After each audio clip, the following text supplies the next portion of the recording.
साथियों नमस्कार, आप सभी का स्वागत है अभियान एमपीपीएससी के ऑफिशियल यूट्यूब चैनल्स पर। दोस्तों, जैसा कि मैंने एक सीरीज़ शुरू की थी जिसमें मैंने यूनिट आपका जो 6 है उसके महत्वपूर्ण टॉपिक्स के एमसीक्यूज़ आपको सॉल्व करवा रहा था। महत्वपूर्ण जो टॉपिक्स थे अभी तक मैंने तो इसके 3 से 4 वीडियोज़ बनाए हैं जिनमें मैंने एमपी के जो आपके इकोनॉमिक्स के महत्वपूर्ण टॉपिक्स थे उनको कवर करवाए हैं। और अब मैंने तो यहाँ पर जो आपके लिए सबसे महत्वपूर्ण टॉपिक्स है यूनिट 6 का, भारत में बैंकिंग एवं वित्तीय संस्थाएं, उससे संबंधित 50 महत्वपूर्ण एमसीक्यूज लेकर के आया हूं। तो आइए हम लोग भारत में बैंकिंग एवं वित्तीय संस्थाओं से संबंधित महत्वपूर्ण जो आपके 50 एमसीक्यूज यहाँ पे सॉल्व करवाने वाले हैं उनको देखते हैं। उससे पहले आप सभी से हमेशा की तरह रिक्वेस्ट है कि प्लीज़ चैनल को सब्सक्राइब कर दीजिए तथा बेल आइकन को क्लिक कर दीजिए। जब आप सब्सक्राइब करते हैं तथा वीडियो को लाइक करते हैं, वीडियो पे कमेंट करते हैं तो हमारा मनोबल बढ़ता है और हम ज़्यादा से ज़्यादा वीडियो बनाने के लिए प्रेरित होते हैं। तो आप सभी लोग हमारा सहयोग करें। आइए हम लोग शुरू करते हैं भारत में बैंकिंग एवं वित्तीय संस्थाएं। सबसे पहला प्रश्न है आपका, नाबार्ड की स्थापना कब हुई थी? तो इसका आंसर हो जाएगा 12 जुलाई 1982। तो आपको याद करना है, याद रखना है, नाबार्ड की स्थापना कब हुई थी? 12 जुलाई 1982 को। ये प्रश्न आपके 2023 में प्री में आ चुका है और सिडबी भी आया हुआ है, आगे भी आ सकता है क्योंकि NABARD, SIDBI, RBI, national housing bank जो है आपका, एग्जिम बैंक, ये महत्वपूर्ण बैंक है सरकार के जहाँ से प्रश्न आपके पूछे जाते हैं। तो नाबार्ड की स्थापना याद रखें। इसके बाद दूसरा प्रश्न है हमारा, रिजर्व बैंक का मुख्यालय यानी कि आरबीआई जो है आपका, आरबीआई का मुख्यालय प्रारंभ में कहाँ पर स्थित था? तो ऑप्शन ए है आपका दिल्ली, यहाँ पर जो ऑप्शन सी लिखा गया है इसको आप बी मान लीजिए, और जो कोलकाता है ये आपका सी है और डी चेन्नई है। तो यहाँ पर बात करें कि रिजर्व बैंक का मुख्यालय प्रारंभ में कहाँ स्थित था, तो प्रारंभ में इसका मुख्यालय आपका ऑप्शन सी कोलकाता में स्थित था। कहाँ पर स्थित था? आपके कोलकाता में स्थित था। इसके बाद तीसरे प्रश्न की ओर चले। तीसरा प्रश्न है आज का हमारा, निम्नलिखित में से कौन सा प्राथमिक पूंजी बाजार का उदाहरण है? तो तीसरे प्रश्न का आंसर हो जाएगा आपका यहाँ पर ऑप्शन ए आईपीओ। क्या? आईपीओ। जब भी कोई कंपनी स्थापित होती है और कंपनी लोगों से फंड जुटाना चाहती है तो वो आपका आईपीओ अपना जारी करती है, जिसको हम इसका फुल फॉर्म की बात करें इनिशियल पब्लिक ऑफरिंग कहते हैं। यानी कि स्टार्टिंग में पब्लिक को इसके शेयर ऑफर किए जाते हैं और शेयर के बदले उनसे तो आपके पैसे लिए जाते हैं, और फिर कंपनी का अगर शेयर बढ़ता है तो जो लोगों ने पैसे दिए हैं उस शेयर पे उसका भी आपके तो पैसों की उनकी वैल्यू बढ़ती है। और अगर जो शेयर लोगों ने खरीदा है अगर उस शेयर की वैल्यू घटती है तो जो उन्होंने पैसे लगाए हैं वो भी उनका क्या होता है, घटता जाता है। तो इस तरीके से आपका यहाँ पर आंसर हो जाएगा ऑप्शन ए आईपीओ। आपका यहाँ पर आगे चौथा प्रश्न है, भारत का पहला बैंक कौन सा था? भारत में स्थापित होने वाला पहला बैंक कौन सा था? तो आपका चौथा यहाँ पर आंसर हो जाएगा option B, bank of Hindustan. क्या? आपका बीओबी यानी कि बीओएच, बैंक ऑफ हिंदुस्तान। इसके बाद आपका पांचवा प्रश्न है यहाँ पर, रिजर्व बैंक के केंद्रीय निदेशक बोर्ड का कार्यकाल कितने वर्ष का होता है?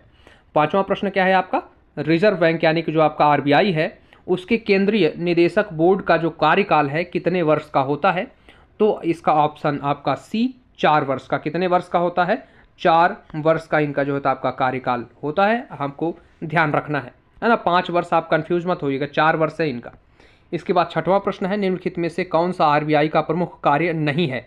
तो यहाँ पर ऑप्शन ए है आपका मौद्रिक नीति तैयार करना, ऑप्शन बी है मुद्रा जारी करना, ऑप्शन सी है विदेश नीति बनाना, ऑप्शन डी है वित्तीय प्रणाली का पर्यवेक्षण। तो छठे प्रश्न का यहाँ पर आंसर हो जाएगा आपका कार्य नहीं है। यहाँ पे हमें क्या ध्यान देना है? नहीं है। तो इसका आंसर आपका क्या हो जाएगा? विदेश नीति बनाना, क्योंकि आरबीआई का काम सामान्य सी बात है, विदेश नीति बनाना है ही नहीं। इसका तो काम है मौद्रिक नीति तैयार करना, मुद्रा जारी करना और वित्तीय प्रणाली का पर्यवेक्षण करना ना। विदेश नीति तो विदेश मंत्रालय बनाता है, तो इसको आप बहुत आसानी से इसको अलग कर सकते थे। तो आरबीआई का प्रमुख कार्य नहीं है यहाँ पर पूछा गया है ना। तो आप ये नहीं सोचना कि प्रमुख कार्य क्या है, तो नहीं पर ध्यान देना है। तो विदेश नीति बनाना इसका कार्य नहीं है। इसके बाद हमारा 7वां प्रश्न है यहाँ पर, रिजर्व बैंक का लेखा वर्ष यानी कि इसका जो फाइनेंशियल ईयर है कब से शुरू होता है? तो अप्रैल से मार्च, यानी कि 1 मार्च से 31 अप्रैल तक का जो समय है इसका एक फाइनेंशियल ईयर आपका माना जाता है। तो इसका ऑप्शन हो जाएगा आपका बी सही। इसके बाद 8वें प्रश्न की बात करें। 8वां प्रश्न है, भारतीय रिजर्व बैंक का राष्ट्रीयकरण किस वर्ष में हुआ था। तो यहाँ पर इसका आंसर की बात करें तो 1949 में इसका जो है तो आपके राष्ट्रीयकरण हुआ था। तो आंसर हो जाएगा ऑप्शन बी 1949। इसके बाद आगे चलते हैं और 9वें प्रश्न की बात करें। 9वां प्रश्न है 2020 में निम्नलिखित में से कौन से बैंक का विलय पंजाब नेशनल बैंक में हुआ। आपका जो पंजाब नेशनल बैंक है पीएनबी, उसमें 2020 में किस बैंक का यहाँ पर विलय किया गया। Option A Allahabad, option B Andhra bank, option C united bank of India, option D oriental bank of commerce. तो 9वें प्रश्न का आंसर यहाँ पर ओरिएंटल बैंक ऑफ कॉमर्स यानी कि ऑप्शन डी आपका सही उत्तर है। इसके बाद 10वें प्रश्न की ओर चलते हैं। 10वां प्रश्न है वर्तमान में भारतीय रिजर्व बैंक के गवर्नर कौन है। तो रघुराम राजन, उर्जित पटेल, शक्तिकांत दास। तो यहाँ पर वर्तमान में शक्तिकांत दास, देखिए ये क्वेश्चन क्या है आपका पुराना हो चुका है। वर्तमान में इसके आप लोग कमेंट करके हमें बताइए कि इसके आपके आरबीआई के गवर्नर वर्तमान में कौन है, जो कि 51 नंबर के आपके इसके गवर्नर बने हैं। तो आप लोग कमेंट बॉक्स में बता सकते हैं कि इसके गवर्नर वर्तमान में कौन बनाए गए हैं। इसके बाद 11वें प्रश्न की बात करें, मौद्रिक नीति समिति के कुल कितने सदस्य होते हैं। 11वां प्रश्न है हमारा, मौद्रिक नीति समिति के कुल कितने सदस्य होते हैं। तो 11वें प्रश्न का आंसर हो जाएगा आपका ऑप्शन बी 6। कितने सदस्य होते हैं, 6 सदस्य होते हैं। जो मौद्रिक नीति आपका होती है समिति, उसके 6 सदस्य होते हैं। 12वें प्रश्न की बात करें, मौद्रिक नीति समिति के अध्यक्ष कौन होते हैं। ऑप्शन ए है वित्त मंत्री, ऑप्शन बी है आरबीआई के गवर्नर, ऑप्शन सी है प्रधानमंत्री, ऑप्शन डी है आर्थिक सलाहकार। तो 12वें प्रश्न का यहाँ पर आपका जो आंसर हो जाएगा सीधा सा आपको दिखाई दे रहा है आरबीआई के गवर्नर। जो आरबीआई के गवर्नर होंगे वही वर्तमान में आपके जो है तो या मौद्रिक नीति के हम कहें अध्यक्ष होंगे, जो भी मौद्रिक नीति गठित की जाएगी। इसके बाद 13वां प्रश्न है, तरलता समायोजन सुविधा LAF जिसको बोलते हैं की सिफारिश किस समिति के द्वारा की गई थी। तो 13वें प्रश्न का आंसर हो जाएगा यहाँ पर ऑप्शन ए नरसिम्हन समिति। कौन सी, बैंकिंग से महत्वपूर्ण जुड़ी कई सारी समितियां हैं है ना, जो जिन्होंने बैंकिंग में अलग अलग समय पे उसमें कुछ सुधार कार्य के लिए अपनी अनुशंसाएं प्रस्तुत की हैं। तो इसी तरीके से तरलता समायोजन सुविधा LAF जो है आपका लिक्विडिटी जिसको हम बोल सकते हैं तरलता समायोजन सुविधा, तो उसका यहाँ पर आंसर हो जाएगा ऑप्शन ए नरसिम्हन समिति। इसके बाद 14 प्रश्न की बात करें, 14वें प्रश्न की, तो रेपो रेट की शुरुआत भारत में किस वर्ष हुई। आपका जो repo rate reverse repo rate होता है, तो ये पूछ रहा है कि रेपो रेट की शुरुआत आपके किस वर्ष में हुई। तो 14 प्रश्न का आंसर हो जाएगा ऑप्शन ए 1992। क्या 1992 में जो है तो इसकी आपके शुरुआत हुई। इसके बाद 15वें प्रश्न की बात करें, सार्वजनिक क्षेत्र में कितने बैंक वर्तमान में भारत में है। वर्तमान में जो आपके सार्वजनिक बैंक यानी कि सरकार के नेतृत्व वाले कितने बैंक हैं। तो 15वें प्रश्न का आंसर हो जाएगा ऑप्शन बी 12 बैंक हैं आपके वर्तमान में। कितने हैं, 12 बैंक आपके वर्तमान में सरकार के नेतृत्व में या सरकारी बैंक हैं हमारे यहाँ, जिसमें पहले क्या था बहुत सारे बैंक थे, बाद अलग अलग समय पर उनका राष्ट्रीयकरण कर दिया गया, नेशनलाइजेशन किया गया। तो उसके वजह से वर्तमान में आपके 12 प्रमुख आपके सरकारी बैंक हैं। इसके बाद 16वां प्रश्न है, भारतीय स्टेट बैंक की स्थापना कब हुई थी। तो इसका यहाँ पर आंसर हो जाएगा ऑप्शन सी 1955। कब हुई थी, 1955 में जो था आपकी स्थापना यहाँ पर इसकी की गई थी। आप लोग कमेंट में हमें बताइए कि मंथ कौन था, और मैं आपको हिंट भी दे देता हूँ, जुलाई था या यहाँ पर आपका या जुलाई अप्रैल अगस्त, इन 3 में से कोई एक है। आप यहाँ पे कमेंट बॉक्स में बता सकते हैं। इसके बाद 17वें प्रश्न की बात करें, उत्कर्ष 2022 किस उद्देश्य से शुरू किया गया था। क्या उत्कर्ष 2022 जो मिशन है वो किस उद्देश्य से शुरू किया गया था। तो 17वें प्रश्न का यहाँ पर आपका आंसर हो जाएगा ऑप्शन सी आरबीआई के संचालन में उत्कृष्टता प्राप्त करना, यानी कि आरबीआई बैंक यानी जो आपका केंद्रीय बैंक है उसके संचालन करने के तरीके में उत्कृष्टता लाना, उसको बेहतर तरीके से संचालित करना। 18वां प्रश्न है आपका ऑपरेशन ट्विस्ट। 18वां प्रश्न है क्या, ऑपरेशन ट्विस्ट।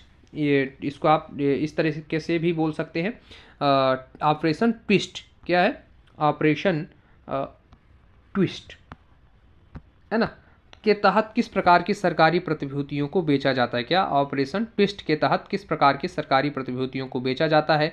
ऑप्शन ए है आपका दीर्घकालिक जो 10 वर्षीय हों, ऑप्शन बी है आपका अल्पकालिक जो 1 से 2 वर्ष की हों, ऑप्शन सी है मध्य अवधि 5 वर्षीय हों, है ना, ऑप्शन डी है सभी प्रकार की। तो 18वें प्रश्न का यहाँ पर आंसर है ऑप्शन बी अल्पकालिक। ऑप्शन बी अल्पकालिक जो 1 से 2 साल की प्रतिभूतियाँ हैं उनको जो होता है यहाँ पर आपके क्या किया जाता है, उनको यहाँ पर बेचा जाता है ऑपरेशन ट्विस्ट के तहत।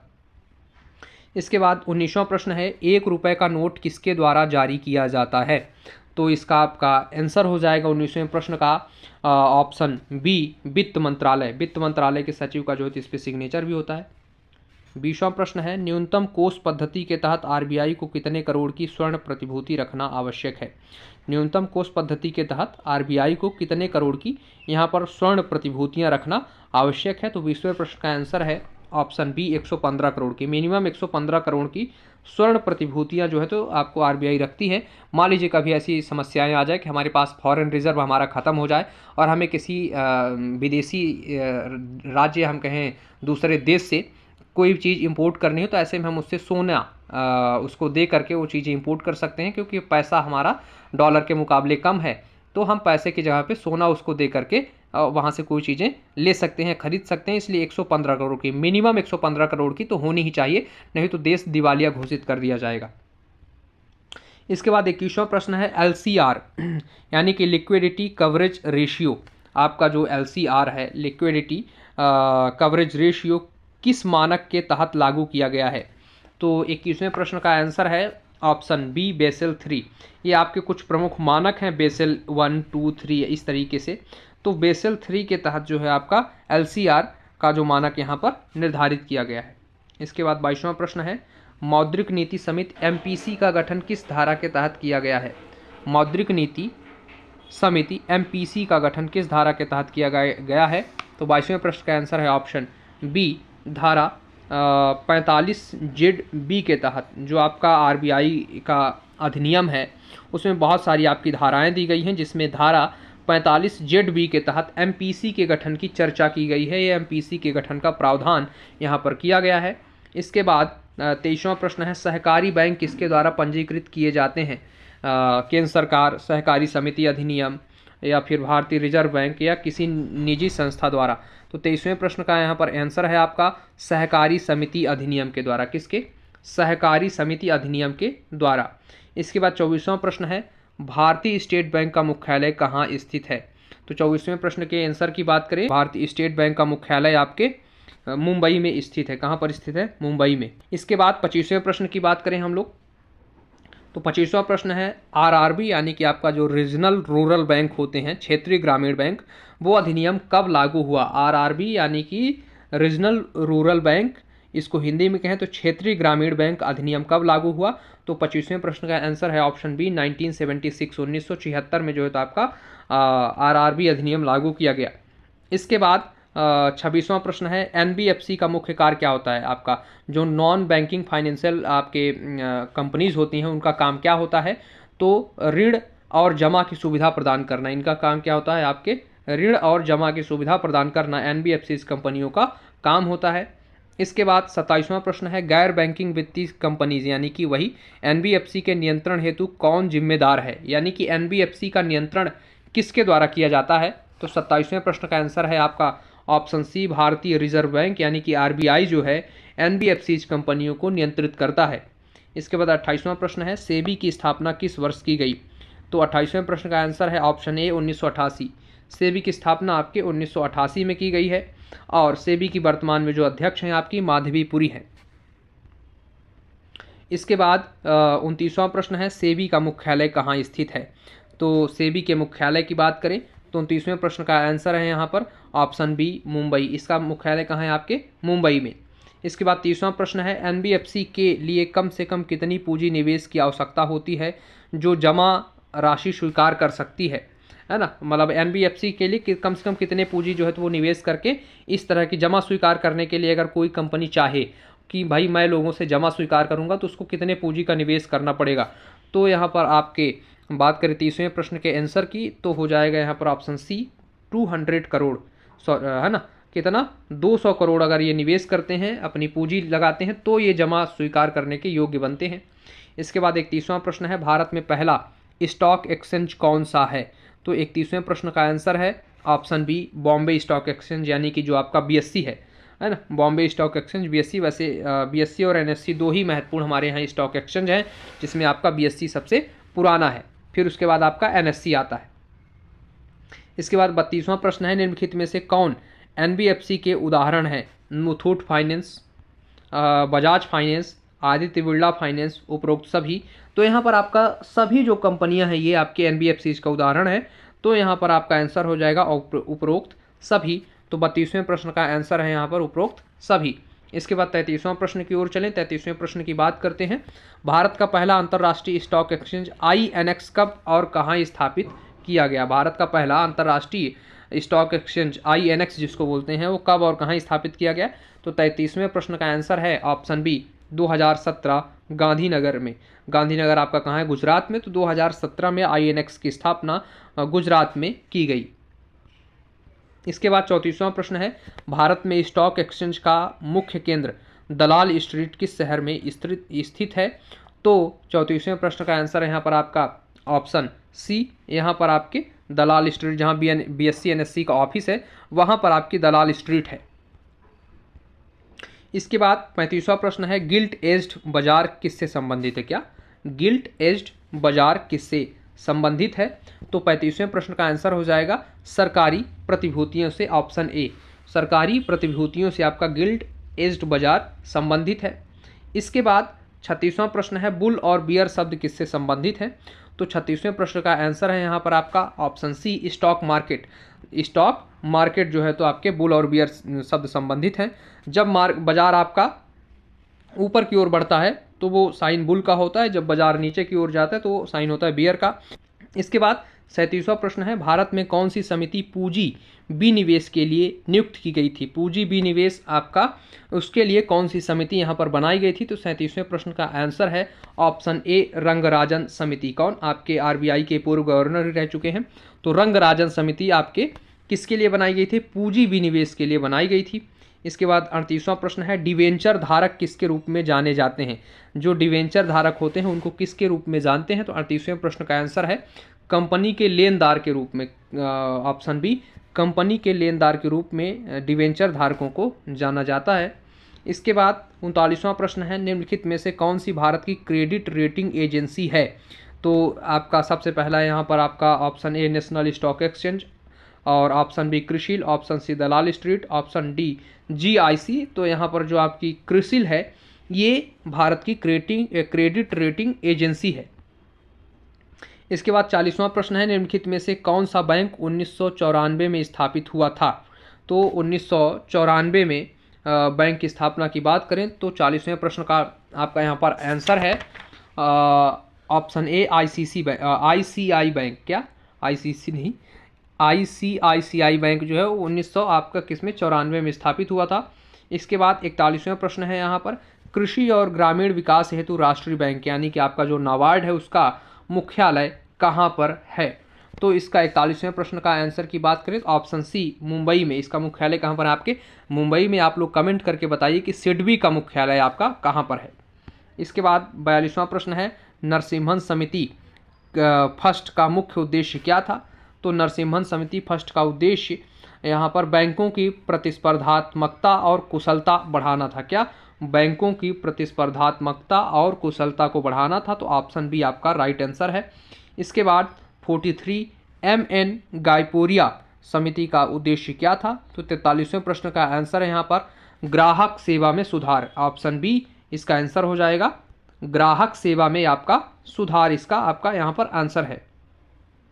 इसके बाद 44वां प्रश्न है। SS तारपोर समिति का उद्देश्य क्या था? यानी कि SS तारपोर समिति किस लिए गठित की गई थी?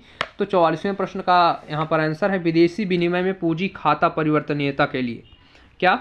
विदेशी विनिमय में पूंजी खाता परिवर्तनीयता के लिए, इसके उद्देश्य के लिए जो है तो आपकी तारपोर समिति गठित की गई थी।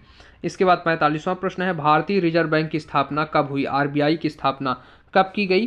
तो इसकी स्थापना आप 1 अप्रैल 1935, क्या होगा 1 अप्रैल 1935 को जो है तो आपके RBI की स्थापना की गई। इसके बाद 1934 में आपका RBI एक्ट आया था, उसके तहत इसकी स्थापना की गई थी। 46वां प्रश्न है। भारतीय लघु उद्योग विकास निगम है ना, सिडबी का मुख्यालय कहाँ पर है? तो सिडबी का मुख्यालय की बात करें 46वें प्रश्न का आंसर हो जाएगा ऑप्शन बी लखनऊ में। इसका मुख्यालय कहाँ है? लखनऊ में। इसके बाद 47 प्रश्न की बात करें। भारत का पहला पेमेंट बैंक कौन सा है? तो 47वें प्रश्न का आंसर हो जाएगा option B Airtel payment bank. भारत का पहला पेमेंट बैंक कौन सा है? एयरटेल कंपनी के द्वारा शुरू किया गया था एयरटेल पेमेंट बैंक। इसके बाद 48वां प्रश्न है, भारत में सबसे पहला म्यूचुअल फंड कौन सा था? तो भारत में सबसे पहला जो आपका म्यूचुअल फंड है उसकी बात करें तो यूटीआई म्यूचुअल फंड आपका पहला है। यूटीआई म्यूचुअल फंड आपका भारत का पहला म्यूचुअल फंड है। इसके बाद 49वां प्रश्न, 49वें प्रश्न की बात करें, प्रधानमंत्री जन धन योजना कब शुरू की गई थी? तो 49वें प्रश्न का आपका आंसर है ऑप्शन ए 28 अगस्त 2014। कब की गई थी? 28 अगस्त 2014 को प्रधानमंत्री जन धन योजना की शुरुआत की गई थी। इसके बाद 50वां प्रश्न है यहाँ पर आपके 50वां प्रश्न, भारत में बैंकिंग लोकपाल योजना कब शुरू की गई? क्या बैंकिंग लोकपाल योजना कब शुरू की गई? तो 50वें प्रश्न का आंसर है ऑप्शन ए 15 जून 1995 को बैंकिंग लोकपाल योजना शुरू की गई। तो इस तरीके से इस वीडियो में हम लोगों ने 50 महत्वपूर्ण प्रश्न आपके बैंकिंग सिस्टम और वित्तीय संस्थाओं से जुड़े पढ़े।